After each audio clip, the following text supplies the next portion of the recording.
ભરૂચ શહેરમાં ભારે વાહનો માટે કલેક્ટરનું સવાર 5 થી રાત્રિના 9 વાગ્યા સુધી પ્રતિબંધ છે।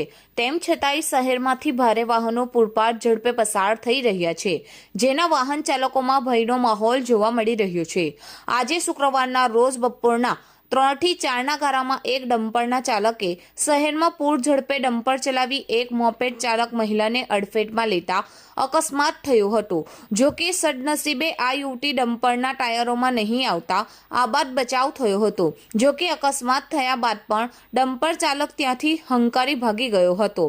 જો કે હવે આ અકસ્માતના સીસીટીવી ફૂટેજ વાયરલ થયા છે, ત્યારે જિલ્લા કલેક્ટરનું જાહેરનામું હોવા છતાંય આવા અનેક વાહનોને શહેરમાં ઘૂસી આવતા લોકોએ આ અંગે જિલ્લા કલેક્ટર કડક કાર્યવાહી કરે તેવી લોક માંગ ઉઠી છે।